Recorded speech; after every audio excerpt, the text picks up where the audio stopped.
Itu saya minta tolong sama Pak Anies untuk mengakukan dengan bukti-bukti yang nyata. Membuka fakta kebenaran yang selama ini ditutup-tutupi. Kami ini belum memiliki akses ke perumahan yang affordable, yang terjangkau, mereka dapat. Udah lihat izin-izin kalau keluar berapa? Tulisannya apa? Lapis. Susun, lapis. Bahasa teknisnya lapis. Ini proyek kita proyek gubernur, bukan proyek siapa-siapa. Proyek DP 0% itu siapa? Nama juga DP, down payment kan, pembayaran 0%, jangan sampai DPO ya. Nah, Anies Baswedan, tahu kan Anies Baswedan gubernur DKI yang nggak punya prestasi itu, yang selalu ngeles. Saya sampai tadi bawa catatannya sebetulnya. Nah ini dia nih. Ya, Jakarta Selatan itu harga per meternya 9,2 juta. Kalau Jakarta Barat itu 8,9 juta. Lalu Jakarta Timur 8. Karena itulah nanti angkanya kira-kira sekitar itu. Oke. Ya. Ada dugaan markup harga pada saat pembelian tanah, yaitu sekitar kurang lebih 5,2 juta rupiah per meter persegi. Itu Pak. Wow, nilainya luar biasa. Pak, bener gak sih Pak proses pengadaan lahan ini diketahui oleh gubernur Pak? Kami, Pak Gubernur, saya, jajaran itu tidak masuk wilayah-wilayah teknis ya. Program ini kan disetujui oleh eksekutif, legislatif, ada program kan, ada proyek begini ABCD ini. Pasti udah tahu dong ada anggarannya untuk apa. Jadi ketika ada penyimpangan ya, atasannya tidak tahu, itu hal yang tidak mungkin. Oh ini program siapa? Kalau Anda mengingat kembali ke belakang Pilkada DKI Jakarta, pada saat itu Pak Anies Baswedan mengatakan bahwa salah satu programnya adalah DP 0 rupiah. Walaupun sampaikan kepada Pak Anies dan Pak Sandi bahwa kebijakan DP 0 rupiah itu bukan kebijakan tunggal. Sedang membangun Saranajaya, PT Saranajaya membangun 703 unit, itu ada tipe 21 dan tipe 36. Ya. Jadi nanti ini hanya untuk penghasilan yang kali ini itu yang di bawah 7 juta. Rumah DP 0% itu benar-benar tidak ada. Saya Viral. Wow, viral. Surat laporan kasus korupsi Anies Baswedan yang dihilangkan KPK RI ditemukan.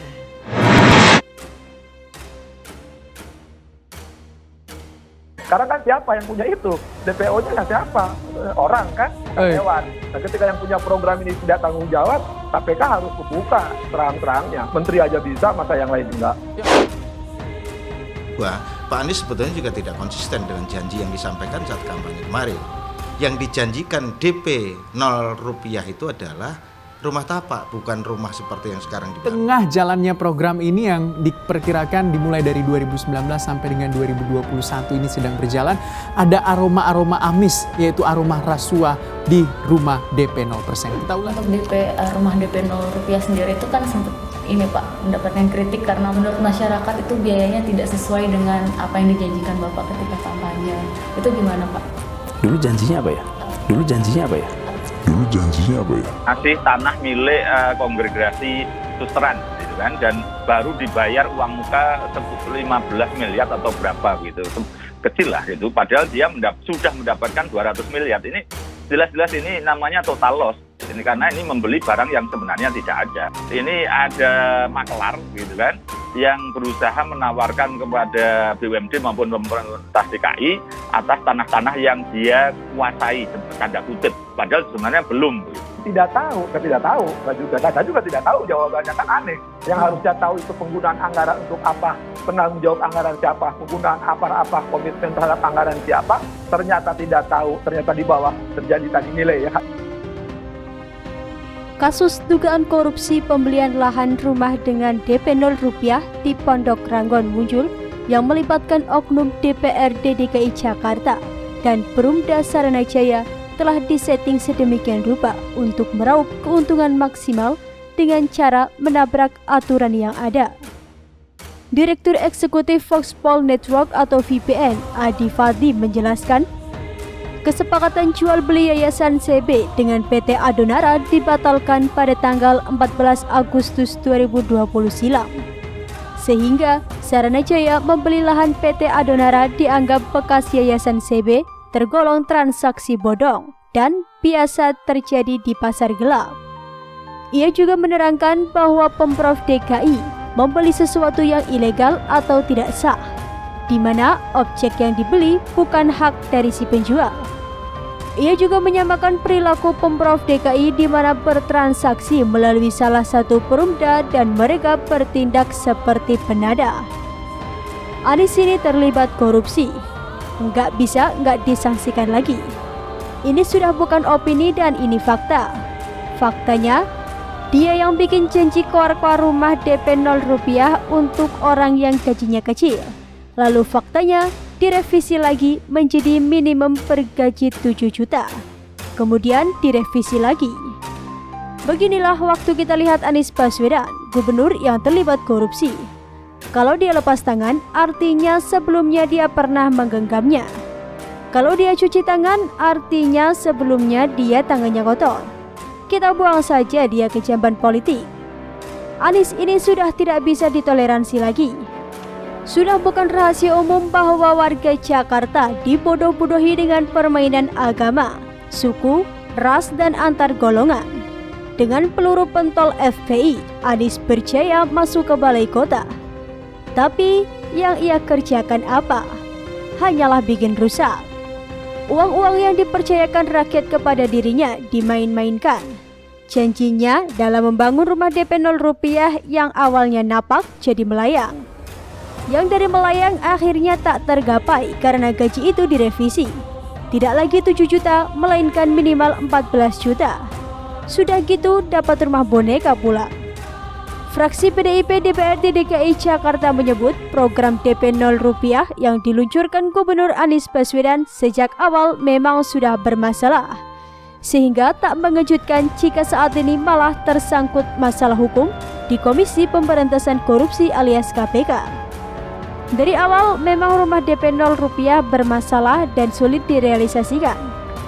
Ujar Ketua Fraksi PDIP DPRD DKI Jakarta Gembong Warsono saat dikonfirmasi. Lebih lanjut, Gembong mengatakan anggota Dewan di Kebon Sirih akan mempercayai semua proses hukum dugaan korupsi penaikan harga atau markup pembelian lahan rumah tanpa DP yang melibatkan Direktur Utama Pembangunan Saranajaya Yurisi Pinontoan. Kan sekarang dalam proses hukum, ya kami serahkan dalam proses hukumnya, tutur anggota Komisi A DPRD DKI itu.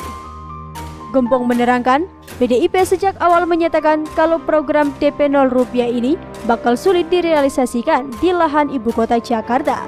Karena dalam proyek itu banyak segudang aturan yang harus dilaksanakan Pemda DKI.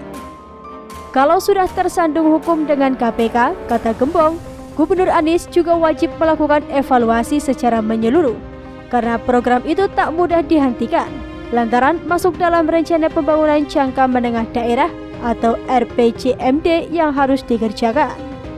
Gembong juga mengatakan ada kemungkinan legislator DKI melayangkan panggilan terhadap Pemprov DKI termasuk Perumda Pembangunan Saranajaya. Lebih lanjut, Adi menjelaskan jika nantinya KPK menindaklanjuti kasus dugaan korupsi lahan rumah DP 0 rupiah ini, sambung Adi, maka seluruh anggota Banggar juga harusnya turut diperiksa berikut dengan pihak eksekutif TAPD. Kasus dugaan korupsi Saranajaya adalah bukti kegagalan politisi di tingkat DPRD DKI Jakarta, gagal menjalankan fungsi-fungsi kedewanannya, ucap Adi. Sementara itu, terkait tudingan Perumda Pembangunan Saranajaya seperti penadah, KPK disarankan untuk memeriksa Gubernur DKI Jakarta Anies Baswedan. Rasanya Gubernur Anies Baswedan harus turut bertanggung jawab.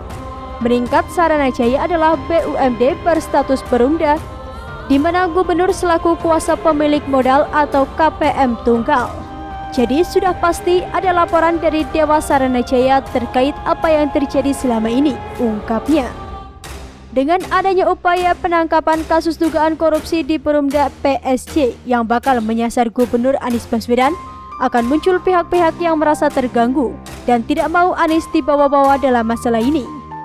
Menurut Adi, Itu bisa jadi kekeliruan dan tidak langsung bertentangan dengan keinginan Gubernur DKI Jakarta Anies Baswedan sendiri yang ingin kasus Saranajaya ini diungkap secara transparan.